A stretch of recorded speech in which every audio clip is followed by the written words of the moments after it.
why I always sigh the way I do. And now it seems that all my dreams are all of you. You used to be so nice to me in days gone by. But all that now is changed somehow, I wonder why. You called me The Bellwether Dispatch. Week the 2nd, part the 2nd.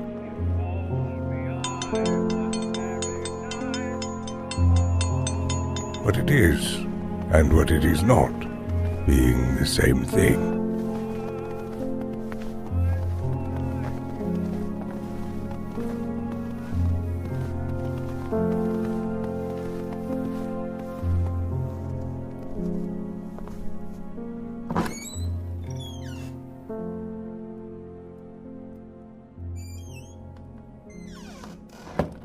When finally I enter the icebox of the mill, I light a candle from my pocket and warm my face over the teardrop flame.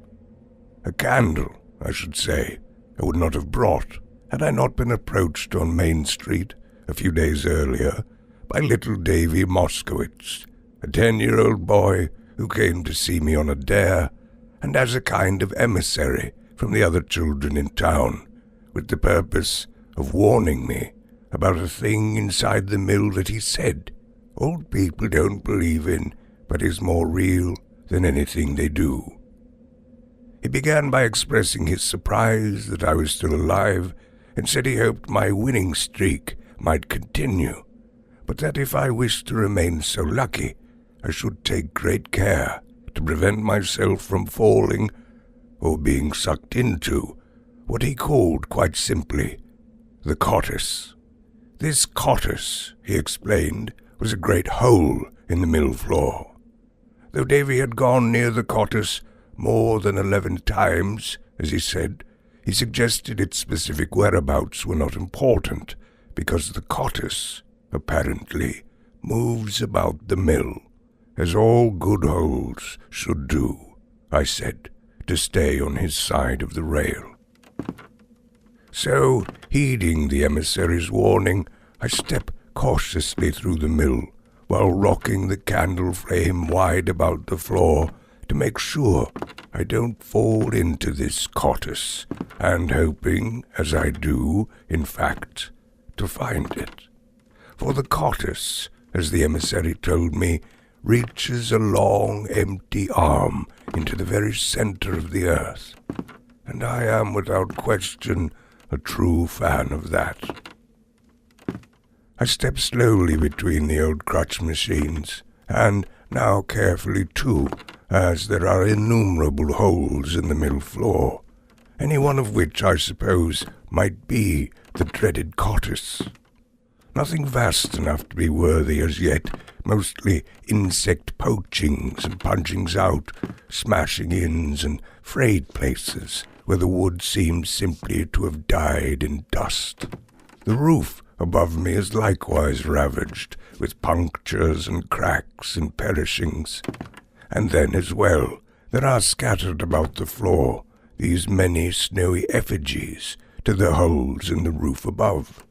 Small piles of snow is what I mean, that reflect the sort of hole in the roof through which the snowflakes fell. A little round hole in the roof, making a little round pile of snow on the floor, for example, and that little pile being as a key to the lock of the hole above. But I see no sign of the Cottis by the time I arrive at the old desk where I meant to sit and wait out delivery of the second weather report. I check my watch and learn I've some good supply of minutes left before my innocent bystander arrives, so I opt to continue my search for the elusive Cottis. So named, as David told me, in respectful honor of Anna Lee Cottis, who is said to have fallen into the Cottis and who, according to the boy, is still sadly falling. when I asked him if this falling Annalee Cottis was the same stumbling Annalee Cottis who helped deliver the original Bellwether Dispatch, he said, "Yes, if she's the same one who fell into the Cottis," into which circularity I then myself began falling endlessly.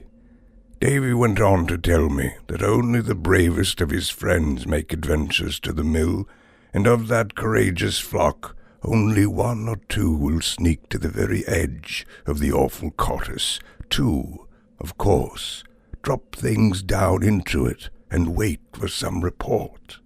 "And do you think," Davy asked me, "that we ever hear anything land?" To which I dutifully went as still as I might, until he quietly whispered his answer. "The only thing we think we hear," he confided, "is that it gets quieter down there instead." The point of this brave game, he told me, is not really to drop a teddy bear directly into the Quartus, and that is the thing, he suddenly revealed, that all good Cottis players are bound to drop, but to set your stuffed bear at the very edge of the hole and wait for the Cottis to suck it down. For there is apparently some ingressing wind from the hole, which the children take to be the breath of an eternally inhaling monster.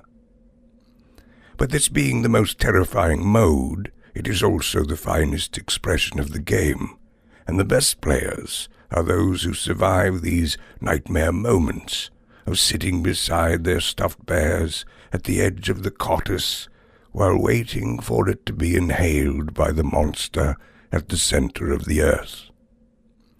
I was on the point of asking for clarification as to the rationale here. Why stick so universally to stuffed bears? But I held my tongue, not wanting to reveal myself a spellbreaker. As well, I had to pinch my arm to prevent myself from noting the degree of soundlessness likely achieved by a bear made of cotton landing on other bears composed of similar silence. But Davy went on to explain the reason without a further prompt. "We use teddy bears," he said, "because that's what Annalee Cottis dropped.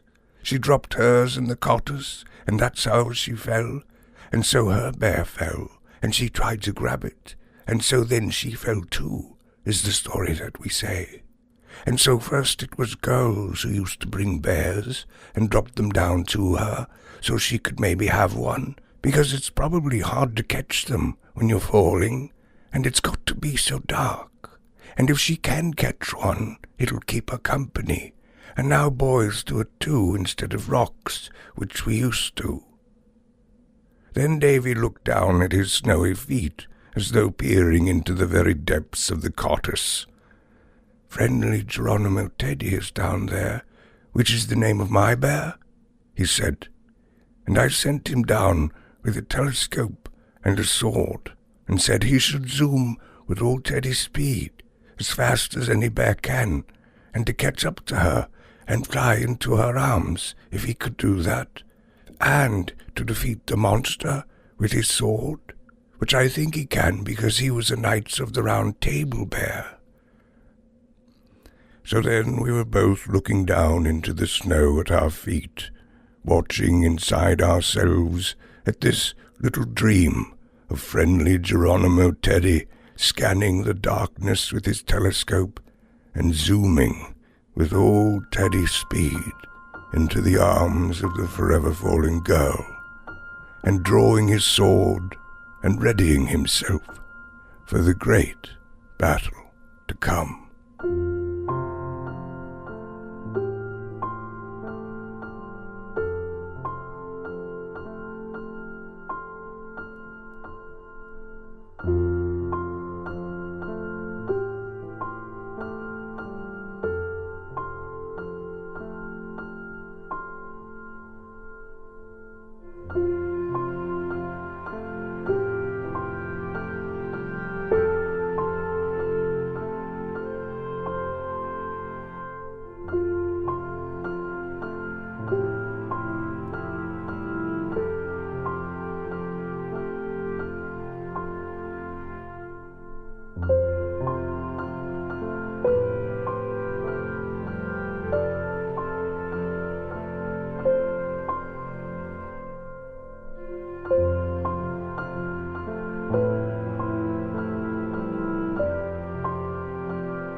And so now, of course, finding this Cottis has become the main, if temporary, ambition of my life. It is not simply a matter of safety. I am not searching out a danger to obviate a potentially fatal fall, nor do I simply wish to behold it, though of course I do. But like old somewhat functional ancients, I formed my own reasonable beliefs about the whole without a second thought. I knew the Quartus was likely real, a decently grand hole in the floor somewhere in the shipwreck maze of the expansive mill rooms. Likely it would be found in a particularly dark and uncluttered section of mill, which darkness and lack of objects would preserve the illusion of the hole's mobility. A standard-issue, long-abandoned building hole in the floor is what I expected to find, and so you may wonder, if not to prevent a deadly fall, and without expectation of sighting the greatest unknown hole the earth has yet permitted, why be so keen to find it? 2 reasons. Judge me, if you care to, but on the one hand I wished, desperately, to see the accumulated pile of stuffed bears at the bottom of the hole. Wrong or ridiculous, I won't apologize for my curiosity, for in a way quite similar to the piles of snow that craze and lump about the floor and express some crafted shadow of the holes in the roof that allowed them, I suggest there is a particular and special beauty to a pile of bears living at the bottom of a hole. To see these bears, to me anyway, would be to see a sculpture carved by children from the dark matter of mystery itself. The bear pile, then, as a work of abstract art, the very form of the children's passion to confront the unconfrontable, to touch the untouchable, to know the unknowable, or to at least say unto it, I do see thee, and I know of thee, and forever after the game of my life shall be this, that I shall forever reach out and try to touch thee, and the meaning of my life will be found in the impressions I have left upon thee.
My second reason for being so earnest is this. While I refrain from glorifying the freshly glistened psychology of children as being the foremost state we should all trouble ourselves to regain, I am an adherent to the notion that a child's instincts are perfectly exquisite. They are metal detectors of the most curious sort, and I trust their sensibility without question.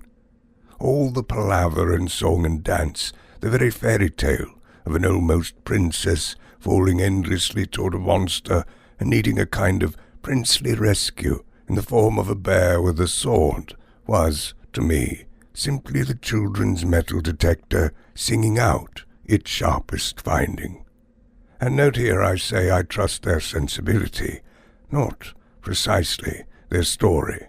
For that story, I surmise, will prove as a lump of snow to a hole in the roof that allowed its formation, a metaphor, a shadow, a ghostly lovely token of the reality, but not the reality. And so in a way I suppose you could say, I am hunting real teddy bears, the monster at the center of the earth, an accidental artwork, a great deep hole, and finally, the sorcery that brought it all to life. In other words, I am seeking out a horizon of sorts, where the subtle magnetic skies of mystery have settled over the meadows of a child's imagination, and so what I hope to find is that intervening bolt of lightning, so endlessly striking.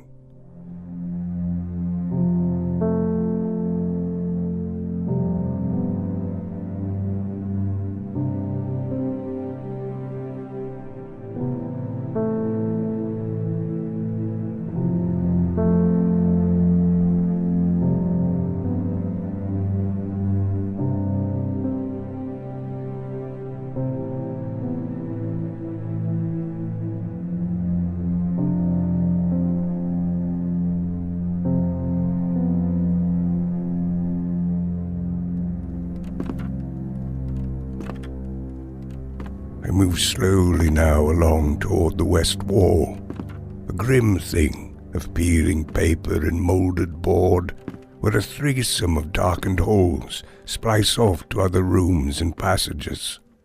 With each step, I pause and regard my candle, for the flame is being tugged ever so slightly toward the wall in one of these off-shooting halls. But which one?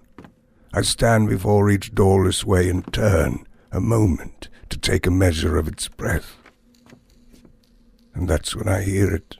From the middle door, it seems to me, the very faintest tapping, a mouse with a hammer in the far-off gloom of the middle passage. I check my watch. It is just before dawn, and Sarah Bellwether should, at this very moment, be working up her weather report. But it cannot be her, or her calligraph, I tell myself. It cannot be her or it. I move down the center hall as quickly as I can through its corkscrew passage, until I find myself in a new wide room with a muddy, earthen smell. The darkness here is peculiar and classy, and waving the candle high, I see an enormous blowout in the ceiling, above which can be seen the startling shine of a black morning sky. And directly below the hole in the roof is a hole in the floor of roughly similar size. The Cottis, I say softly to it, to myself, to the children, to little Davy Moskowitz.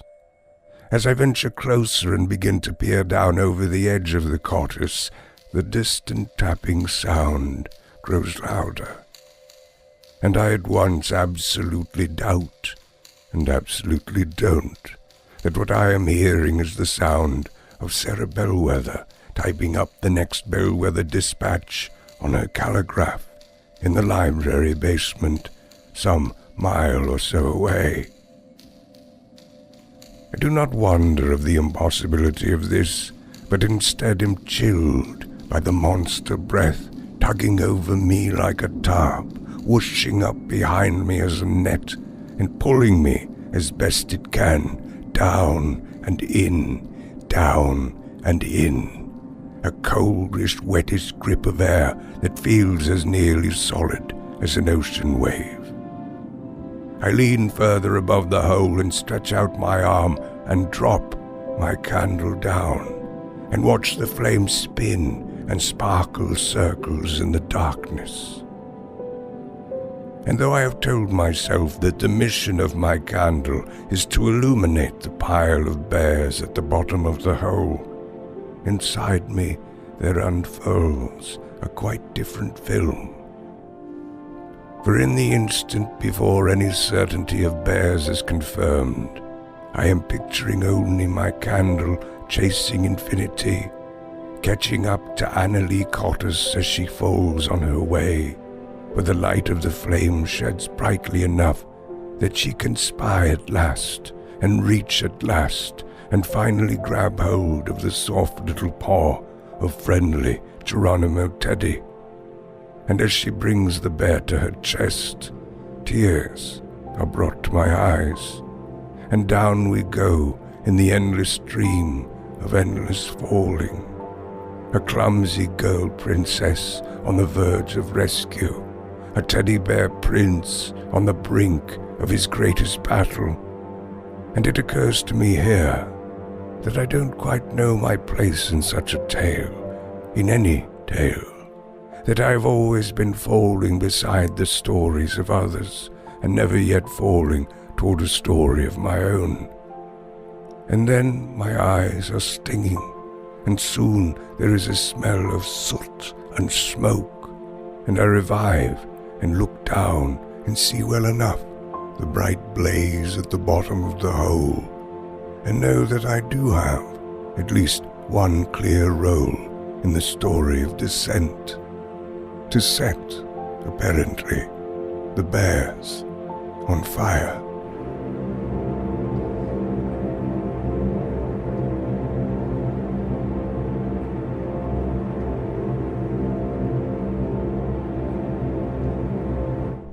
Those curious about inaccurate weather reports, or eager to uncover a portion of the buried treasure of Amory Snow, or those who simply like postcards or subscribing to things that are free, may sign up by sending their name and address to bellwetherdispatch@gmail.com. If you would like only to see the postcard, make that intent known, and you will be given a secret address from the internet, which shall reveal it. Each postcard, real and virtual, will contain clues to a small pleasing treasure to be found somewhere in New Hampshire. A bag of doubloons is what the contents most resemble from the days of Amory Snow. Those finding the treasure are requested to take only a single sample of what is to be found, and to leave the rest for others. Finally, the only payment the town of Lemon requires is that you send photographic proof of your treasure finding, of yourself with the treasure at the secret treasure site, and that you send such images to bellwetherdispatch@gmail.com, that we here in Lemon might then proselytize in this manner, and achieve the great profit from multiplying 7 billion by the cost of stamps and subtracting that by a figure otherwise known as 0. Further information about the treasure hunt and postcards may be found at radioghost.com. Lastly, these rains of strong, strong bees. P.S. Infinity.